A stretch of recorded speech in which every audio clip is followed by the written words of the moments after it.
Welcome to the Creative Differences podcast. My name is Humza Khan, and I'm joined with Jarrett. Jarrett, how are you doing today? I'm good. Alrighty. What are we doing today? So today we are going to be discussing Ghost of Tsushima. This is going to be our review and discussion of the game. We've both had about 2 weeks now of playing. Yeah, I platinumed it. Yeah, you platinumed it. So we both kind of feel like we've reached a point where it's been thoroughly played enough. Yeah. So we're just gonna talk about it. We're gonna talk about the game. We're not gonna really talk about any end game spoiler stuff. Oh, we're not. I mean, I'm cool with that. No. We will. But we're gonna start with just talking about the game. Okay, we'll let you know when I'm gonna spoil the game then. Yeah. Because I don't want to ruin any story beats with this game, because this game is definitely story involved, and that really makes it kind of fun. But it's certainly an interesting point. But what's this game about? So this game is about Jin Sakai. It's set during the... I think it's the 1200s, right? Yeah, it's set during the first Mongol invasion of Japan, which starts with the island of Tsushima. It's in 1274, and you play as a samurai who has started off kind of trying to fight off the Mongols, but inevitably failed due to their large numbers. And you must now go on a quest for revenge and trying to free the island of Tsushima.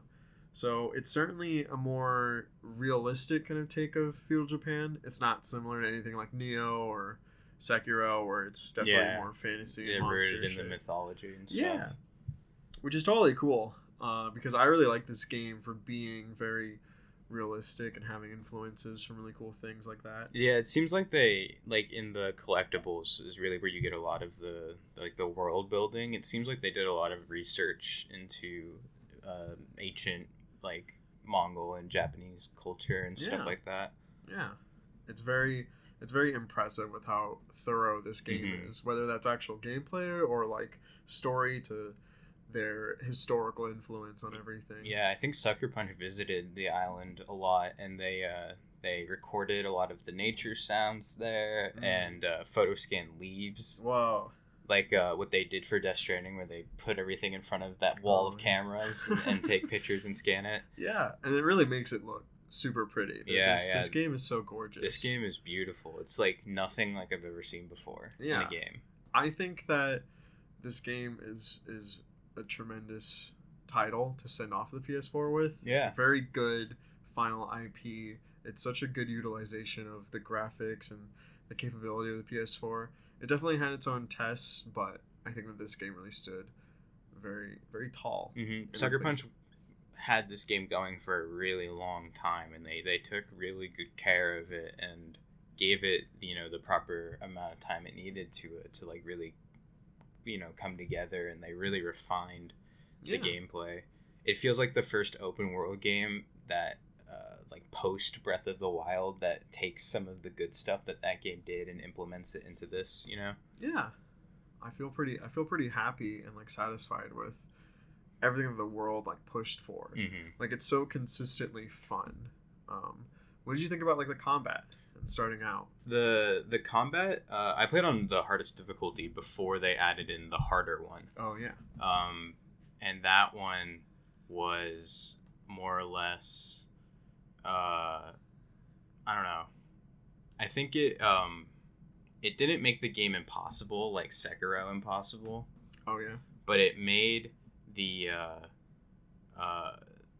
timing matter a little bit more with parries and stuff like that. So it had me pay attention a lot more. I definitely felt that after playing Sekiro, I was more prepared for parries and waiting. Yeah. I wasn't really sure how much the game was gonna focus on timing, whether it was gonna be like a Sekiro type of rhythm game almost, but it's way more forgiving. Yeah, it is. It definitely is, and it gives you a lot of varied approaches. So even if you are getting your ass beat by a guy, you can just pull out the bow once you get it and just kill him in one shot if you line it up right. I think the game is certainly it feels very balanced to where you can do a lot of damage very quickly, but so can your enemies, especially Yeah. on like harder difficulties. Oh yeah. Like I played on normal, and I felt like that was way too easy. Mhm. I constantly found myself like just mowing down enemies, and it didn't have like the narrative kind of strength that I felt like Jin would face. That's what I did with Last of Us too. Of like I felt like the game was too easy, and then it affected my narrative idea of it. Like I felt like this fight should be harder than it is. Mm-hmm. But yeah, For me, playing from the start on hard, it was like it took a while for me to get good at it at the combat. But once the combat clicks and you're like switching between all the stances, you know, per enemy and like stringing combos together and stuff, it feels really good. Yeah. Let's talk about the stances. If you're unaware with what the game's core like gameplay mechanic is, it's these samurai stances that are used for the certain enemy type. There are 4 different types. Yeah. One is just stone, water, moon, and wind, I think is what. Yeah. So there's like ones for like people with shields, ones for just swords, ones for lances or like poles, spears. Yeah, and the other one is for like big like brutes. Yeah. So they're definitely there to like stagger your enemies. Yeah. And there's a posture element that I feel is similar to Sekiro, but this one feels closer to like an Assassin's Creed with the way that you have to deal damage and clear the amount of enemies you're facing. But it certainly feels really cool once it's developed and you're going up against like big numbers. Yeah, and then it has the duel mechanic, which is probably my favorite part of the game when it comes to combat, of like just 1v1 big boss health bar. Yeah. You know. Those are fascinating because they're clearly inspired by Kurosawa. Yeah, and this whole game really is. But I think the duels are really a good kind of similarity. Yeah, it just made me wish there were more of them. Like, there's plenty of them in the game, but every time like I got to one, I like got really excited because it really tests where you are. Yeah. You know. There's like it, especially on hard, I died so many times just over and over again until you learn that like you can't just like spam buttons and like because that's how you'll die. Yeah, you have to be careful to parry and to dodge, but not to like roll too far away or like get too cocky with getting an attack in. You have to like kind of wait a bit more. Like it's less about sheer health and posture and more of like simply being skilled enough to keep the rhythm and movement very concise and fluid. It's a fantastic like mechanic for bosses because it feels very earned. Yeah. It's very like gameplay based instead of kind of just being able to deal a lot of damage. Yeah. Which is what a lot of games are right now. Of just if you've got the right weapons to do the most, then you'll win. But this one definitely tests your skill and strength. Yeah, so like once the game you lose to the Khan, the leader of the Mongols in the original invasion, and Jin gets rescued by a thief, and she kind of shows Jin the like ways of like a thief kind of assassin character of just like sneaking around, which goes against the samurai code, you know. So that's Jin's main struggle throughout the whole story is like he's slowly becoming the ghost, but he also like has to, you know, balance it with like his ideals as a samurai. Yeah, there's the decision of like you can be more samurai and approach enemies head on and do standoffs, which you're able to kill enemies up front, or you can kind of go the ghost route of either completely avoiding an encounter or stealthily taking all of them out, utilizing the assassinations and stuff like that. It's certainly a narrative beat of like Jin has to make this decision of giving up honor but being effective against this enemy. Yeah, it's interesting because Sucker Punch games, you know, rely so heavily on the you know, the player choice, but in this one it's like you can choose to either, you know, play as a ghost or a samurai, but it's not really tied to how your game plays out. Jin kind of just decides to be the ghost without really much of your input at all.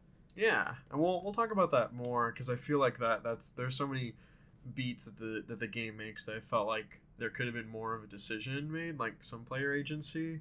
Mm-hmm. But certainly the game rewards itself with like how you explore it and how you traverse through this area is so much fun that I didn't really care about the narrative a whole lot. Oh, like, no. I took my time with this game, with like the side content. How did you feel about like all the side quests and tales coming right into the game? The quest design and the story are like the lowest points for me in this game. Of like the side missions or and like... the main missions. Oh, I didn't really care about any of these characters, mm-hmm. especially the side stuff that wasn't part of the getting new gear from the musician, like the legends. But like your normal side quests from NPCs and your main missions feel like stuff that I've played over and over again in like Ubisoft RPGs. I don't know. It just felt like I was going from point A to point B and just killing a camp of Mongols for every single mission. Yeah, no, I get it. This game, I feel like it's hard to not compare it to Assassin's Creed because it's so similar in its gameplay and its decisions to be like a stealth but action adventure RPG, and the game feels a lot like it. It's certainly good. It's better than like it's like an Assassin's Creed that I want, but it still has that over repetition of doing the camps and just like a lot of the side stuff can be a bit repetitive, but they certainly are very interesting. This game is fun enough. Yeah, the gameplay keeps you playing because I didn't care about the narrative that much at all, but I kept playing because the combat is so fun and I liked the collectible aspect of it, like the fox shrines and the all of the different vanity gear that you can get. Yeah, I found myself enjoying like seeing the world grew as time went on. I find that a lot of open world games can have a difficult time like engaging the character with the world and how their actions are either directly linked to events and how they're able to interact with the NPCs and things like that. In this game, like it does it pretty well. Like it's there, and Jin is sometimes interesting, but a lot of the time the game just feels like every single person you run into is just this blank character trait of like you are this role, and anytime the game like kind of gets interesting, it's either with I don't know, every time the game gets interesting it's where I wish that there was more decision factor enabled.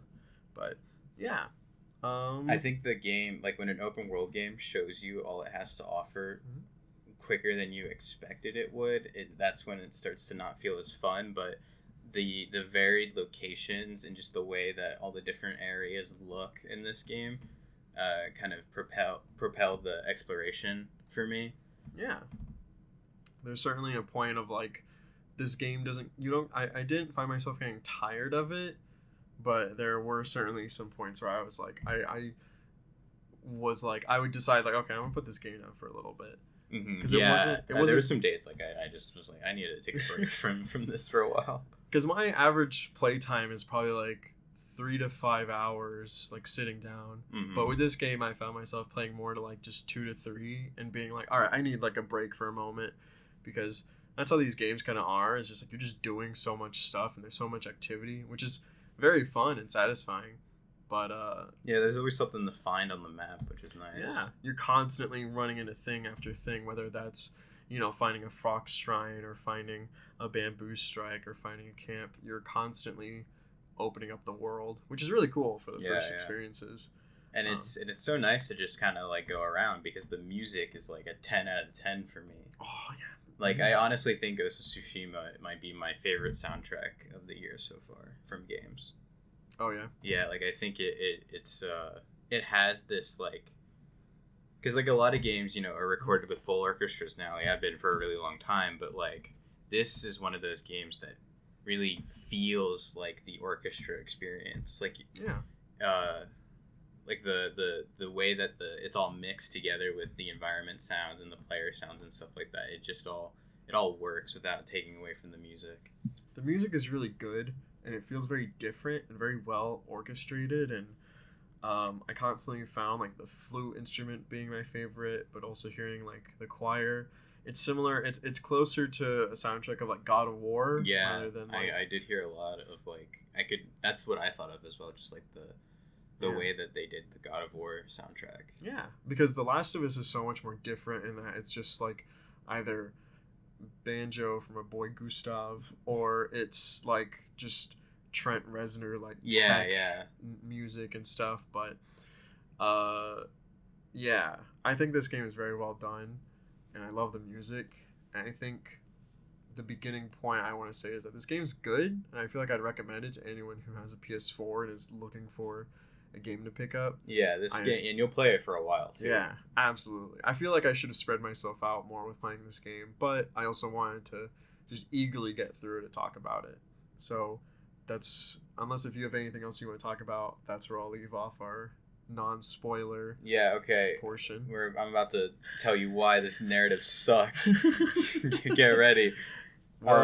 This is now going to be the spoiler section. If you want to keep listening, please do.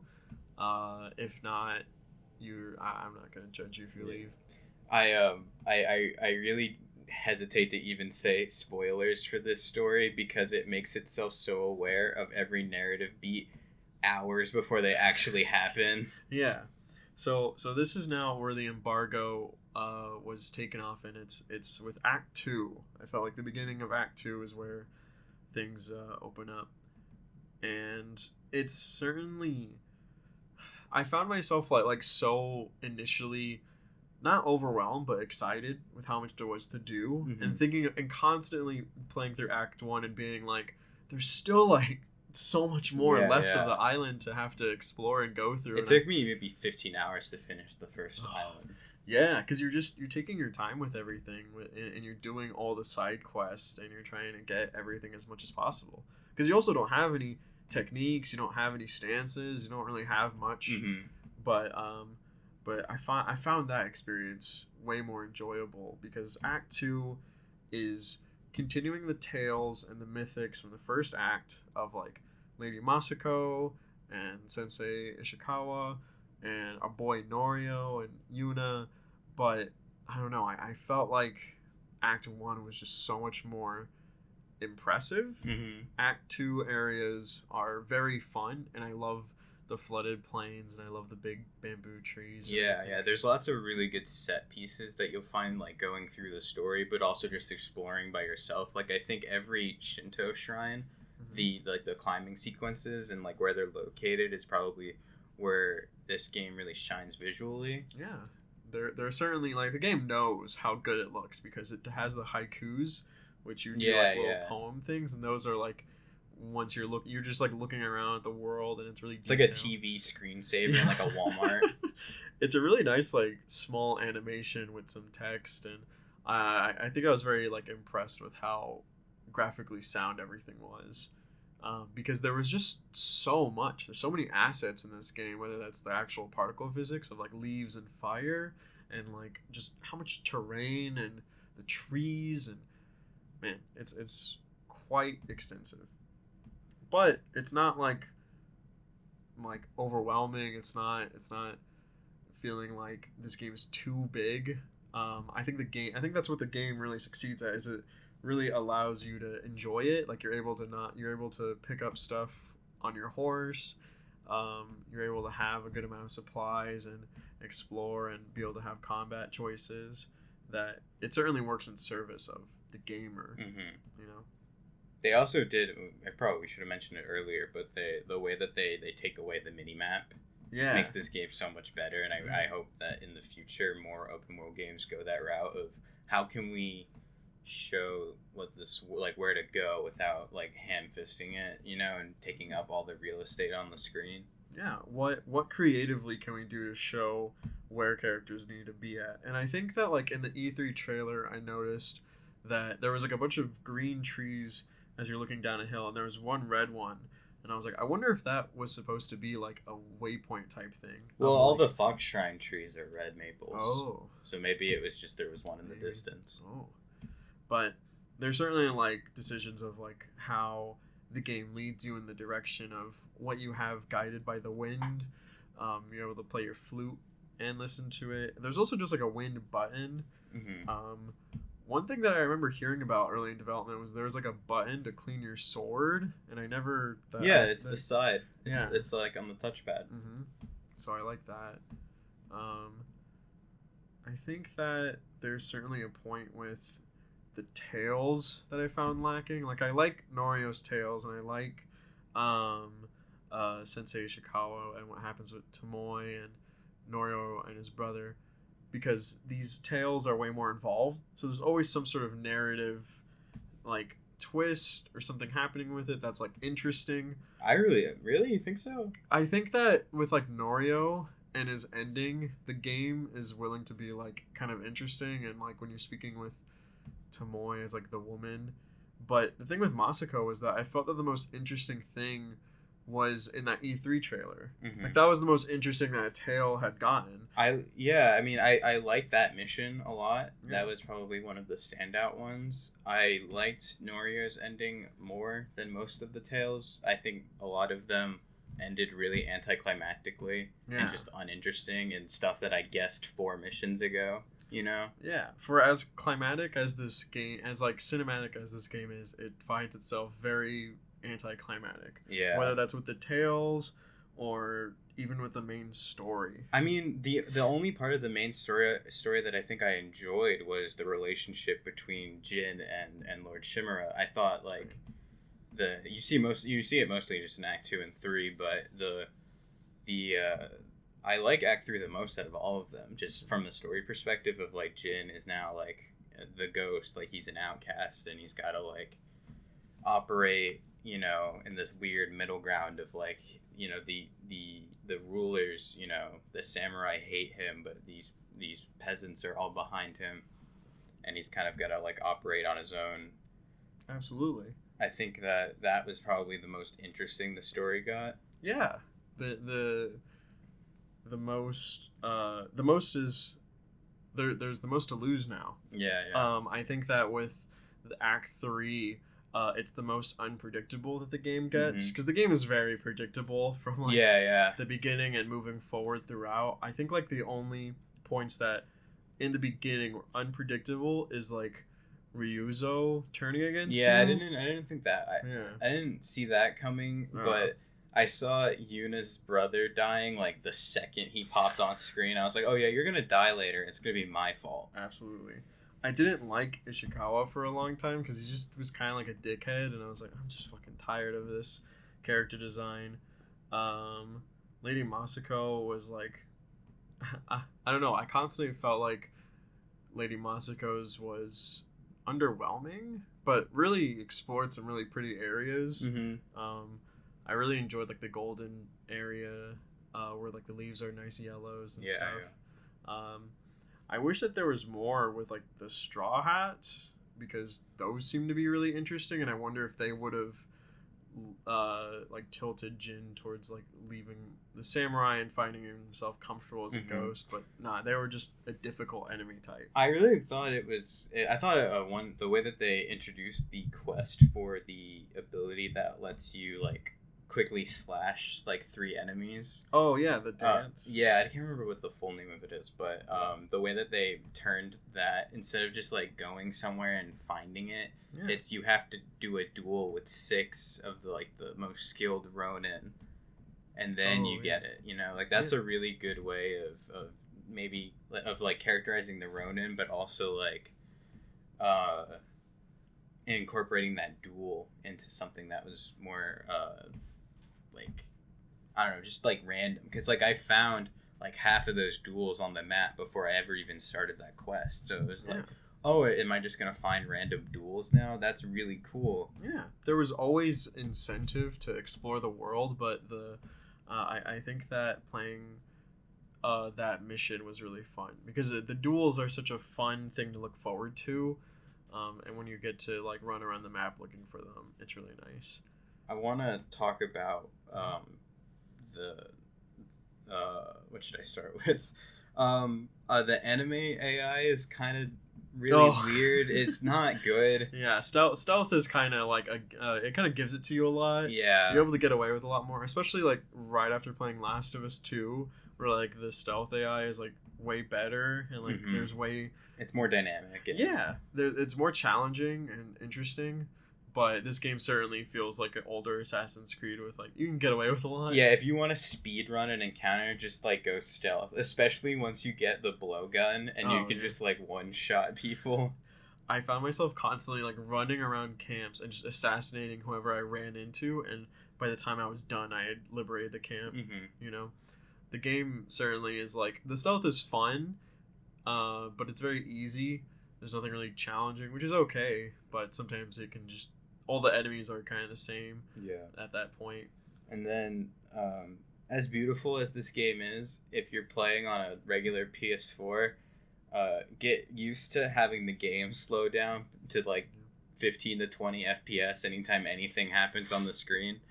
It's really, really like I'm not one of those people that like care about frame rates. I just want it to be consistent.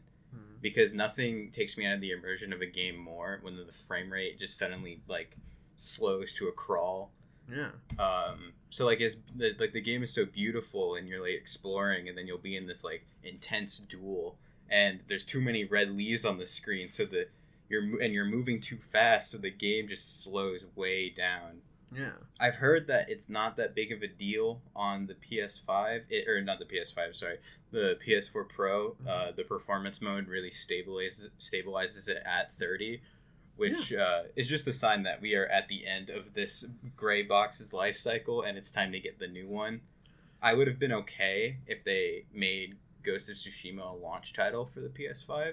Oh, yeah. I would have been totally fine with waiting another 4 months for the game. Yeah. Just to like keep it. I want to really see what the PS5 version of this game will do. Yeah, it'll be pretty. I think this game, even with all that, it's still so impressive of like how little of a load it is. Oh yeah. This game is very fast. Like fast traveling is there's like no load times. Yeah, the it's very impressive. Whether that's loading through actual level beats or fast traveling or whatever you're doing that requires loading, this game is very quick. Yeah, you would think you were on an SSD, but while playing this game on the PS4, which makes me wonder how quickly it's going to be on the PS5. Absolutely. There was an article that said that they artificially extended load times between deaths because they wanted people to read the tips. That's how fast the loading was. Wow, that's kind of fun though. I like that. But it's interesting because this game is so big and massive, and it's so impressively fast. I like that a lot. Because The Last of Us 2 was certainly a big load. Yeah, it just used cutscenes to disguise the loading, which is what they have to do now. Yeah, like that's not a bad thing. But if you chose to skip those cutscenes, you were met with a long loading screen. Yeah. I think that the specs of the current PlayStation are definitely being shown that like they aren't what like it needs to be upgraded. Mm-hmm. You know, so it's exciting to see what the PS5 will have. It's exciting to see what the PS5 will be able to push. But I think the game is incredibly like impressive. Mm-hmm. Yeah, like I don't want to come off of like I hate this game because I don't. No. I really like it. There's just also a lot of things I don't like about it, and that's totally fine. Like the game is so good to where even the stuff I hate is like totally like I can still play this game. Absolutely. This game was so much fun to like wake up early to play it and then stay up late playing it.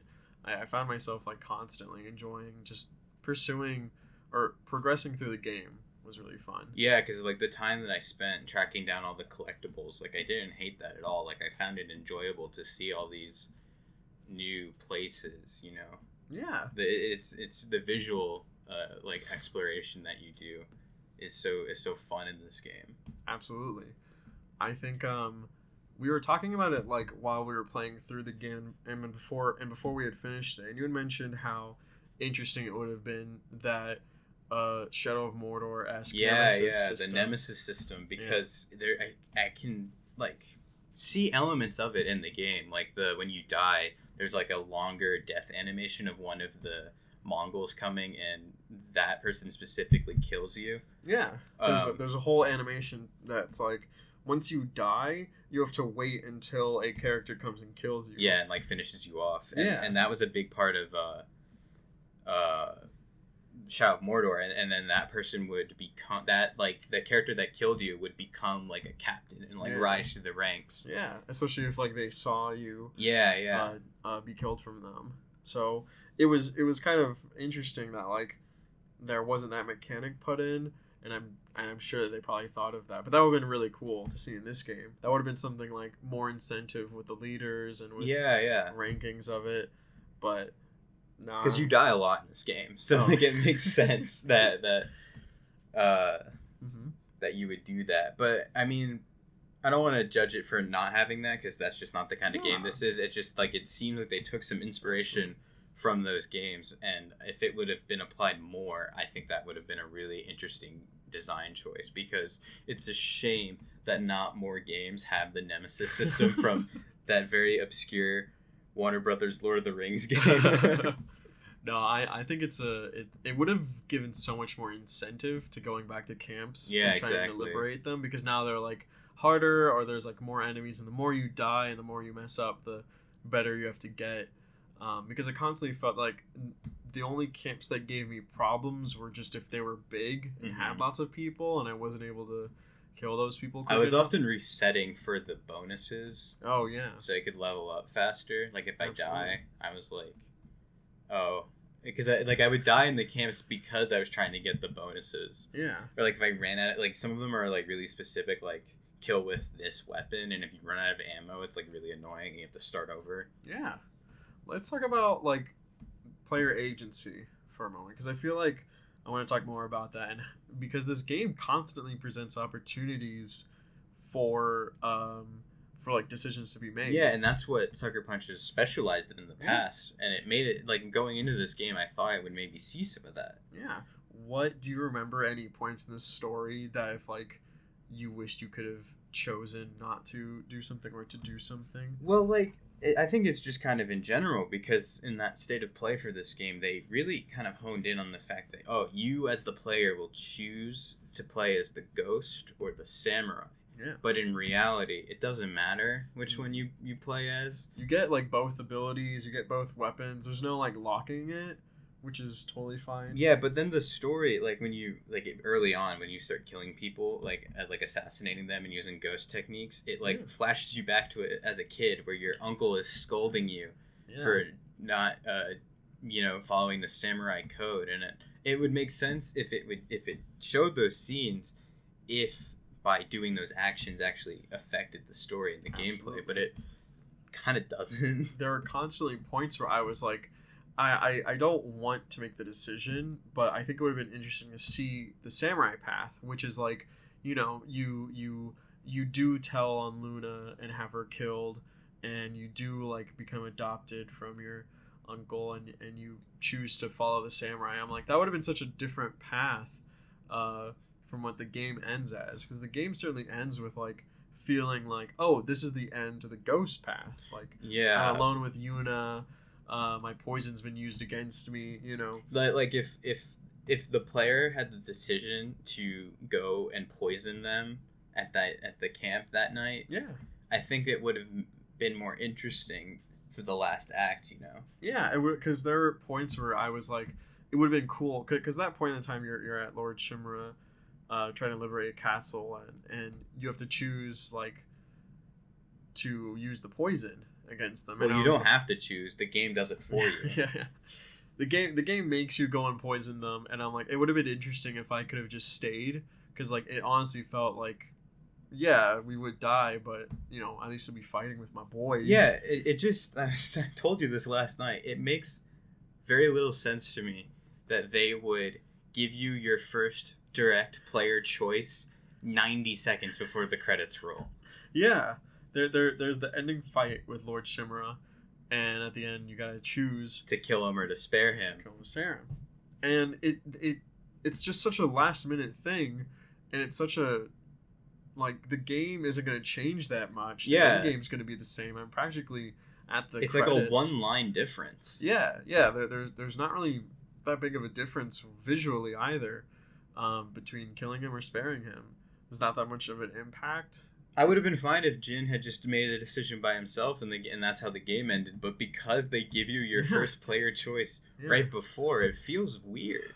It's incredibly interesting, because the game always wants to give you like the aspect of choice being through combat, of like you can choose either stealth or standing off, and I'm like, it would have been cool if it kept track of like, okay, it seems that you are doing more standoffs and facing your enemy head on. Yeah. Thus, you will become more of the samurai.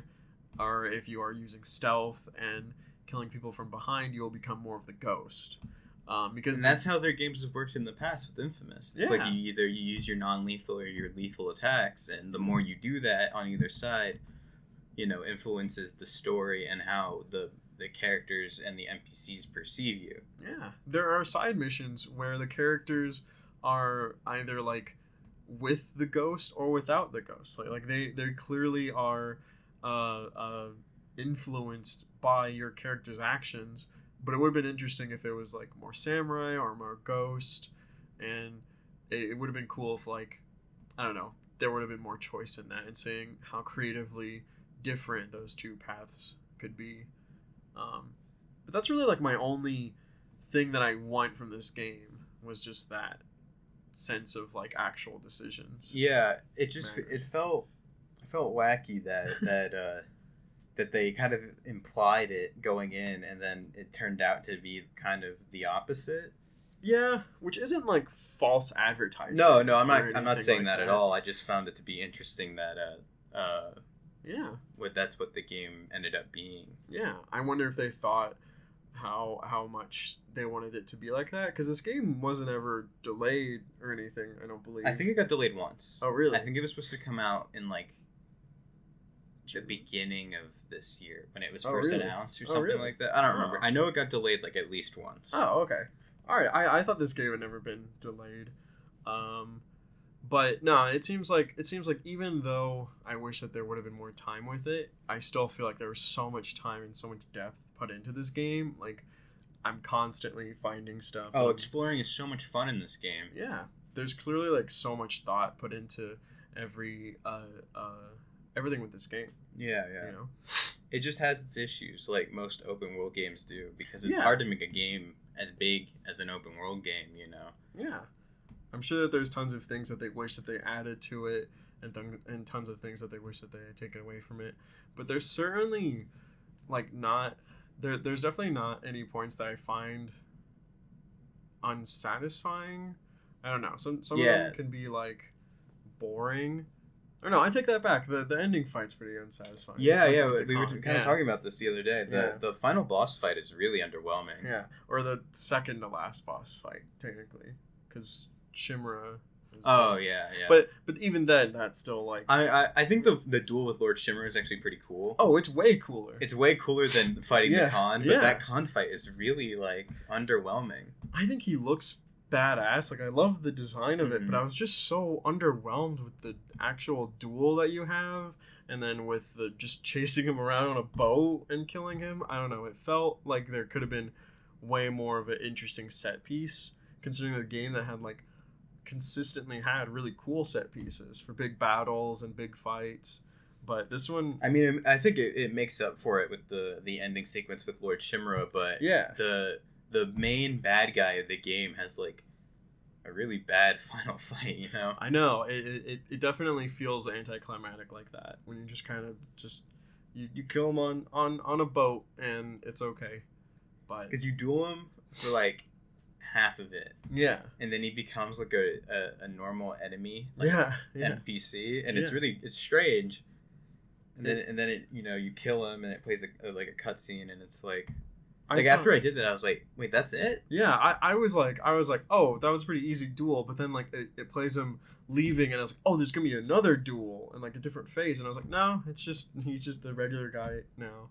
And, I don't know, it felt unsatisfying in that regard. But, yeah. I certainly feel like the game ends in an interesting way. Dude, that the Easter egg at the end was really cool. That was the only part about that, like that like 90 seconds before the credits that I was like, oh hell yeah. Yeah. It's when depending on what you do. Well, I guess not depending.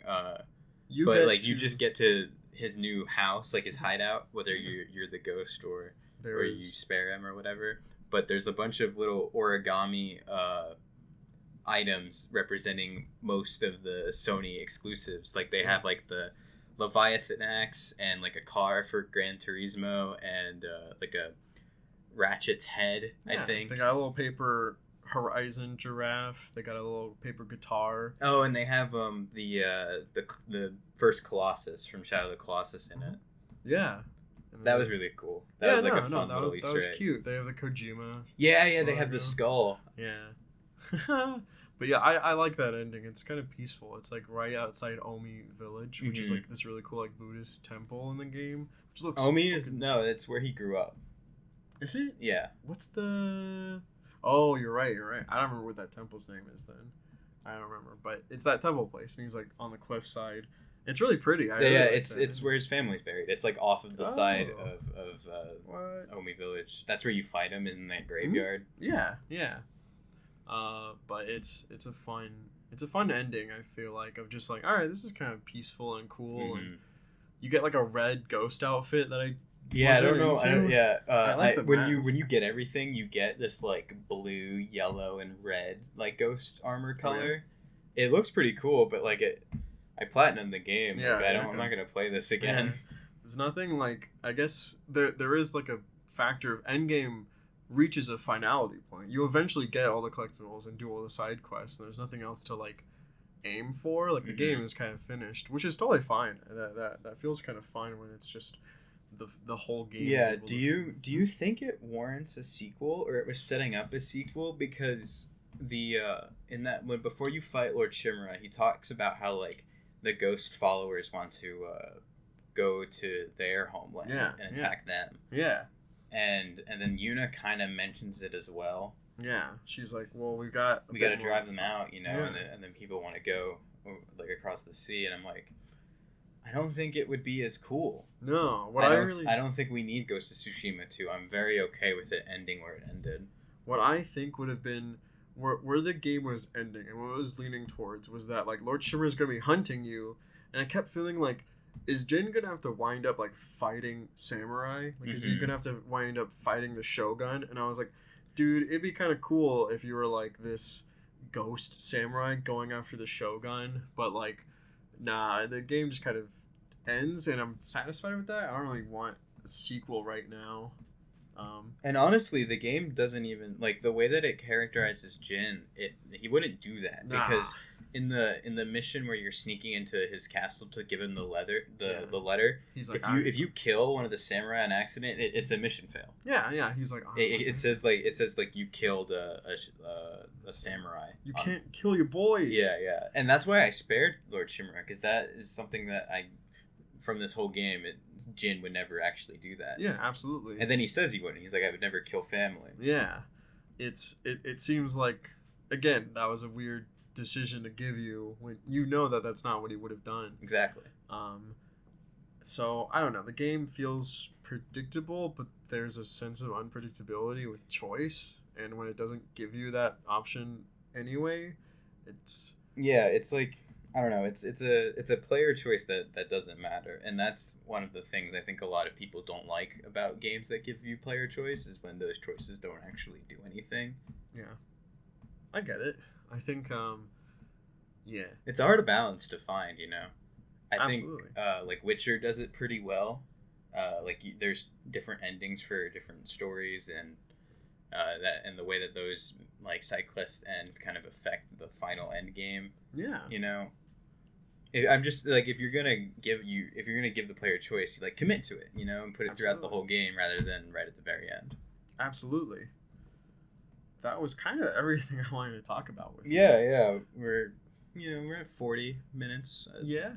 Seems like a good place to end it. Yeah, it's a bit of a shorter one, but there wasn't as much controversy. Yeah. Through. I also I didn't think I felt like I didn't have too much to talk about with this game besides the stuff I liked and what I didn't like. There wasn't a whole lot of meat there to get through. Nah, it's good and fun, and I enjoy it. It's a very good send-off title. I don't think I'll be picking up my PS4 for a while now. Yeah. I don't think I will either, unless there's some game that comes out, soon that I want to play. Because I think we're going strictly PC for the rest of the year with Cyberpunk and stuff like that. Yeah, there's nothing else really coming out that I think we'll be talking about. Once the Avengers. Yeah, we were talking about that yesterday. I think we're gonna do a review of the Avengers open beta at the end of the month. It's this weekend. It went live for people who pre-ordered on PS4, and it's not doing too hot, which is something that I thought was already gonna happen anyway. But like, I want to play it for myself and see if I can confirm my suspicions of this game. Yeah, absolutely. We'll probably have some boys cast in between there. Yeah. Like, we just had a state of play today. They always make these things on Thursdays, you know, when we record and upload. But we'll definitely like have boys casts, Mm-hmm. and we'll be continuing to upload throughout. There's a Cyberpunk thing on the 10th, the next Night City Wire. Oh, hell yeah, dude. But yeah, for the time being, Ghost of Tsushima is fantastic. I don't know about you, but I don't believe in like number scores. Like, I don't feel qualified to like give you like a 10 out of 10 or like a letter. Yeah, but I don't feel satisfied with like giving a number. Like, if I had to do that, I'd make my own Yeah, thing. yeah. But I like this podcast being the discussion place. Yeah. You know, play the game if you want to. That's all we can say. Yeah. That's all that matters, is if you want to play it. Yeah. I wanted to do like a Tenet review, but we're not getting Tenet at all. Dude, movies are over. Movies are done. But yeah, no, we're definitely gonna be uploading more. Yeah. and Make things sure like you follow us on our Twitter, subscribe on YouTube, smash that fucking like button. I've never said that before. And Oh, yeah. now that I'm a You've never had it. YouTuber, I can say that. And Twitch eventually. We'll get there. We're Yeah. just really lazy. Yeah. But well, yeah. That's really everything. Anything else you're going to talk about? Nah. Alrighty. Well, thank you for listening. Get out of my room. Bye, everybody. Bye, everyone.